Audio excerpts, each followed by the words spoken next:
मोदी साहब जब से प्राइम मिनिस्टर बन के आए थे इंडिया में 2014 में, तो उन्होंने इंडिया की डिफेंस पॉलिसी बदल दी थी और तब से लेकर आज तक इंडिया का मेन फोकस कश्मीर के अंदर so called counter terrorism operations पे रहा है। इन्होंने चीन के थ्रेट को भी खारिजुल इम्कान कर दिया था, ये कहकर कि चीन से कोई थ्रेट नहीं है, आने वाले समय में इलाकों पे लड़ाइयाँ नहीं होंगी, इकोनॉमी पे होंगी और डिप्लोमेसी के महाज में होंगी। असल थ्रेट हमें टेररिज्म से है और इसीलिए हमने कश्मीर के अंदर काउंटर टेररिज्म ऑपरेशंस को जारी रखना है। 2014 से लेकर इंडियन फौज का main focus counter terrorism operations पर ही रहा, जो कि बुनियादी तौर पर फौज का प्राइमरी रोल है ही नहीं। ये काम जो सेकेंडरी फोर्सेस होती हैं वो कर रही होती हैं। फौज तभी इस्तेमाल होती है जब ये इदारे फेल हो जाते हैं। मिसाल के तौर पर पाकिस्तान के अंदर आप देख लें, वहाँ की फ़ौज ज़्यादातर ये काम नहीं कर रही होती। ये काम रेंजर्स करती है, वहाँ पर पुलिस करती है, एफसी करती है, इस जैसी फोर्सेस जो हैं वो ये काम कर रही होती हैं काउंटर टेररिज्म ऑपरेशंस के। फ़ौज इनको सपोर्ट देती है जहाँ जहाँ नीड होती है। ज़्यादातर फ़ौज का फोकस बड़ी लेवल पर रहता है कि अफ़गानिस्तान से अगर थ्रेट्स हों तो उसको कैसे न्यूट्रलाइज़ करना है, इंडिया से जो थ्रेट्स हैं इसको कैसे न्यूट्रलाइज़ करना है, इंडिया जो डिफेंस कैपेबिलिटीज़ बनाना है इसके काउंटर में हमने डिफेंस कैपेबिलिटीज़ बनानी है ताकि हमारा डिफेंस इंडिया के मुकाबले में कम ना हो। ये असल में फ़ौज का काम होता है। मजमूई जो मुल्क की सूरत हाल है इर्द गिर्द के पड़ोसी मुल्कों के साथ, इसको भी फ़ौज देख रही होती है और बाकी के जो कौमी सलामती के अहम तरीन इशूज़ होते हैं वो फ़ौज डील कर रही होती है। लेकिन 2014 के बाद इंडियन फ़ौज एक तरह से मोदी जी की सियासत की वजह से, इनकी पॉलिटिकल नीड्स की वजह से डाउनग्रेड हो गई है। पॉलिटिकल नीड्स यूँ कि जब जब कश्मीर के अंदर कोई वाक़या फ़ौज करती है ना, यानी किसी बेगुनाह को उठा लिया या किसी मिलिटेंट स्ट्रगल वहाँ पे जो हो रही है इसके बंदे को उन्होंने अगर न्यूट्रलाइज़ कर दिया, तो इसको बीजेपी के सियासतदान कैश करवा रहे होते हैं मीडिया के अंदर आकर। ये कहकर वो इसको प्रमोट कर रहे होते हैं कि हम जो है ना बीजेपी वाले आतंकवाद को जड़ से उखाड़ रहे हैं, कांग्रेस की सरकार ने ये नहीं किया और हम पाकिस्तान को चोट पहुँचा रहे हैं ये सब करके। और 2014 से लेकर आज तक वहाँ पर मुसल्लह कार्रवाइयाँ की जो तादाद है कश्मीर के अंदर वो घटी नहीं है बल्कि मज़ीद बढ़ गई है इन हरकतों की वजह से। और जब इंडिया की फ़ौज इस छोटे लेवल की चीज़ों में इंगेज हो गई तो चीन देखते ही देखते उनसे कहीं आगे चला गया। 2014 से लेकर आज तक अगर आप देखें तो चीन बहुत आगे है, क्योंकि इंडियन फ़ौज बिजी रही है सारे साल किस चीज़ में, ये जो छोटी छोटी कार्रवाई हैं, 2-4 को पकड़ के और इनकाउंटर कर दिया और कोई छापा मार कार्रवाई कर दी, इसमें बिजी रही। और उसके सामने ही देखते पाकिस्तान की फ़ौज और उधर से चीन की फ़ौज बहुत आगे निकल गई। आज सुबह एक बहुत ही कमाल का वाक़या हुआ है कश्मीर के अंदर, जो कि इससे पहले इंडियन ऑक्यूपाइड कश्मीर तो क्या पूरे इंडिया में कभी नहीं हुआ। पहली बार एक अनोखी चीज़ हुई है वहाँ पे, वो ये कि कश्मीर के अंदर जो आज़ादी की तहरीक चल रही है, फ्रीडम मूवमेंट जो चल रही है कश्मीरियों की, इसमें पहली बार ड्रोन टेक्नोलॉजी का इस्तेमाल सामने आया है। ड्रोन यूज़ हुए हैं वहाँ पे। कल रात इंडियन सीआरपीएफ उनकी जो फोर्स है इसके ऊपर श्रीनगर में ग्रेनेड से हमला हुआ था रात को, और इसके कुछ ही घंटों के बाद वहाँ इंडिया की हिस्ट्री में पहली बार एक ड्रोन हमला हुआ है। वो भी कहाँ, one of the most safe areas में हुआ है, जहाँ पर इंडिया की एयरफोर्स का बेस है, एयरफोर्स का अड्डा है, उसके ऊपर वहाँ पे ड्रोन हमला हुआ है। वो भी उस टाइम पे ड्रोन हमला हुआ जब वहाँ पर हाई लेवल की मीटिंग हो रही थी और एयरफोर्स और आर्मी के टॉप के ऑफिसर्स वहाँ पर मौजूद थे। उस टाइम पे उनको ड्रोन की सलामी दी गई है कश्मीर के फ्रीडम फाइटर्स जो हैं उनकी जानिब से। इसमें नुकसान कम हुआ है हमले में, एक बंदा हलाक हुआ है, 2 के ज़ख्मी होने की इतलात हैं जो कि इंडियन अथॉरिटीज़ क्लेम कर रही हैं। लेकिन ये वाक़या एक बहुत बड़ी डेवलपमेंट है बुनियादी तौर पर, इसका इम्पैक्ट बहुत बड़ा है।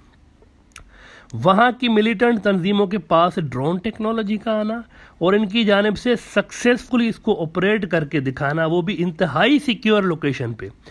Now this is something very serious और बीजेपी सरकार के लिए ये चिंता बढ़ाने वाली बात है कि कश्मीर के साथ जो लगा हुआ लद्दाख है, यहाँ पर चीनी फ़ौज पूरी टेक्नोलॉजी के साथ बैठी हुई है, वहाँ पर 5G नेटवर्क बिछाए गए हैं। इसके अलावा कश्मीर वाले बॉर्डर पर पाकिस्तानी फोर्सेस बैठी हुई हैं, उनकी भी 5G टेक्नोलॉजी आई हुई है, वो भी एक हाई टेक अपने इक्विपमेंट लेके बैठे हुए हैं वहाँ पे, जो कि मेनली उन्होंने चीन से कोऑपरेशन करके हासिल किए हुए हैं। और अब कश्मीर के अंदर जो आज़ादी की तहरीक चल रही है इसके अंदर भी मॉडर्न टेक्नोलॉजी का इस्तेमाल। अब आप देख लें कि यहाँ भी नई टेक्नोलॉजी आ गई है और नई दिल्ली में ये ख़तरे की घंटी बजा चुका है। इससे पहले इंडिया की जानिब से इस तरह के क्लेम्स सामने आते रहे हैं कि कश्मीर के अंदर पाकिस्तान ड्रोन टेक्नोलॉजी की मदद से वहाँ की जो मिलिट्री स्ट्रक्चर चल रही है इनको वेपन्स देता है अपने ड्रोन जहाज़ों के ज़रिए, यानी ड्रोन आते हैं वेपन्स नीचे फेंक के चले जाते हैं। ये इंडिया इल्ज़ाम लगाता है। लेकिन पाकिस्तान ये क्लेम करता है कि ये जो नई जनरेशन लड़ रही है ना वहाँ पर, ये वो हैं जिनमें से किसी का बाप, किसी का भाई, किसी का अजीज़ इन्हीं की आंखों के सामने बेगुनाह मारा गया है, सिर्फ नंबर पूरे करने के लिए कि हमने इतने आतंकवादी मारे हैं। और ये जुल्म देख देख के नई जनरेशन बड़ी हुई है। तो जो कुछ भी वहाँ हो रहा है इसमें इंडिया के अपने करतूत हैं, पाकिस्तान को ब्लेम नहीं करना चाहिए।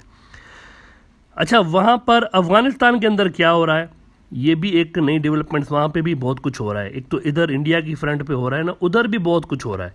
ये जो मौसूफ अशरफ गनी बाबू है ना, वहाँ के जो सदर हैं जिनको अमेरिका ने बिठाया हुआ है, ये पहुँच गए अमेरिका जो बाइडन से मिलने और अपनी कुर्सी बचाने के लिए पहुँच गए कि महाराज हमका भी बचाई लो, आप खुद तो डील करके 9-2-11 हो रहे हैं, मेरा क्या होगा महाराज, मुझे भी ले जाएं अपने साथ या कुछ तो करें, मेरी कुर्सी तो बचाएं। इस पे वाशिंगटन वाले बाबा का कहना है कि बच्चा, अफ़गानिस्तान का मुस्तकबिल अब हमारे हाथ में नहीं है। ये जो बाइडन ने कहा है कि हमारे हाथ में नहीं है, वहाँ के लोगों के हाथ में है। सदा सुहागन रहो और उधर से जाओ, अभी निकलो यहाँ से। वही पुराना अमरीकी तरीका इस्तेमाल करके डंप करने वाला अशरफ गनी साहब के साथ भी यही हुआ है। इसके बाद ये हो रहा है कि अशरफ गनी अंधेरे में तीर चलाते हुए अमेरिका को रोकने की एक लास्ट डेस्परेट अटेम्प्ट कर रहे हैं। और मौसूफ ने फरमाया है अपने रिसेंट बयान में कि ये जो अमेरिकी अपना असला छोड़ के भाग रहे हैं ना, वेपन्स मिलिट्री बेसिस में जो अपना असला छोड़ के भाग रहे हैं, अफ़गान तालिबान ये असला अपने कब्ज़े में ले रहे हैं और कब्ज़े में लेके कहाँ कर रहे हैं, पाकिस्तान भेज रहे हैं। ये सारा असला ट्रांसपोर्ट हो रहा है पाकिस्तान की जानिब, यानी वो असला जो अमेरिकी वहाँ पर छोड़ के भाग रहे हैं, ये असला पाकिस्तान जमा करता जा रहा है, माल गनीमत समझ के इसको लूट रहा है विक्ट्री के बाद। अच्छा, अगर अशरफ गनी साहब ये समझ रहे हैं कि इस तरह करने से वाशिंगटन वाले बाबा के पैरों तले ज़मीन निकल जाएगी ये सुन के, और उनको शौक लगेगा और वो रीथिंक करेंगे कि यार ये तो पाकिस्तान मेरा असला ले रहा है तो मैं यहाँ से जाऊँ या ना जाऊँ, तो ऐसा नहीं होने जा रहा है। वाशिंगटन वाले बाबा का फैसला अटल है।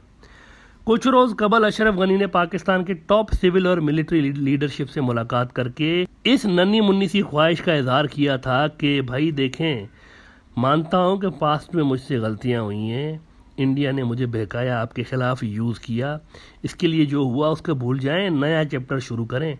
लेकिन शर्त ये ना, छोटी सी शर्त है, आप सदर मुझे ही बनाएं। तालिबान से कहें कि मैं उनके साथ काम करने को तैयार हूँ, मुझे सदर बना लें, बस मुझे नहीं उतारें।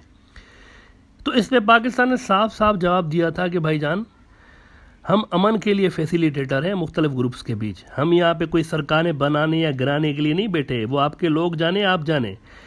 आपके साथ हम अमन के लिए इसीलिए बाकी ग्रुप्स के साथ फैसिलिटेट कर रहे हैं ताकि आपके मुल्क में गड़बड़ हो रही है तो हमारे मुल्क में उसका असर पड़ रहा है। सारे दहशतगर्द तंजीमें जो हमारे अंदर ऑपरेट करके भाग जाती हैं वो आपके ही तरफ आके उन्होंने अपने बेसिस बनाए हुए होते हैं।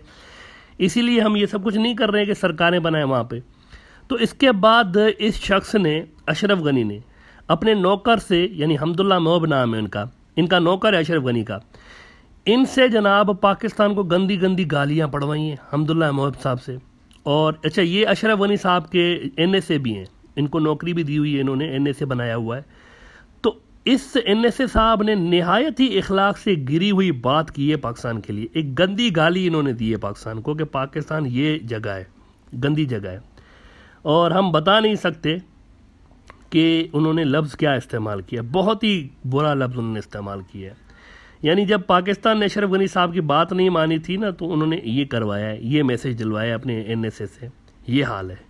बहरहाल जी, वहाँ पे भी अमरीकी इनखला के बाद अफ़गान तालिबान की जानिब से मुस्तकिल तौर पर नए डिस्ट्रिक्ट्स फतह होने का सिलसिला जारी है और तेज़ी के साथ वो अपने ज़ेर असर इलाके बढ़ाते जा रहे हैं वहाँ पे।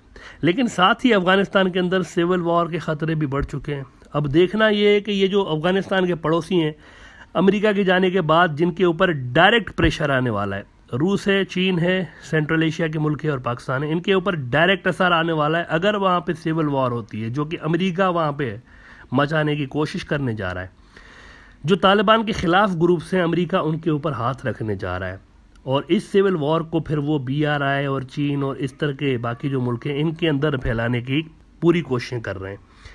और अब देखना ये कि ये जो सारे मुल्क हैं ये मिलकर किस तरह से इस सिविल वॉर पर काबू पाने की कोशिश करते हैं। This is very interesting. और अफ़गानिस्तान का जो गेम है ये दिलचस्प मराहल में दाखिल हो चुका है। लेकिन ये बात तो तय है कि अमेरिका के इनखला के बाद अगर अफ़गानिस्तान के अंदर अमन हो गया ना, एक स्टेबल हुकूमत आ गई वहाँ पे, किसी की भी आए, तो समझें कि ये रीजन पूरा पीसफुल हो जाएगा, यहाँ पे स्टेबिलिटी आ जाएगी। लेकिन अगर अफ़गानिस्तान के अंदर डिस्टेबलाइजेशन होती है, वहाँ पे मार कुटाई और सिविल वॉर होती है, तो समझिए पाकिस्तान का भी अमन गया, ईरान का भी अमन जा सकता है, चीन के अंदर भी गड़बड़ हो सकती है, सेंट्रल एशिया में भी हो सकती है, BRI के प्रोजेक्ट्स पे भी ख़तरा मंडलाएगा। ये सारा अफ़गानिस्तान से जुड़ा हुआ है। तो अफ़गानिस्तान में अमन बहुत ज़्यादा ज़रूरी है इस पूरे रीजन के लिए, और उम्मीद यही की जा सकती है कि ये सारे मुल्क मिल के इस पर काबू पा लेंगे। कोशिशें इनकी तरफ से जारी हैं बहरहाल।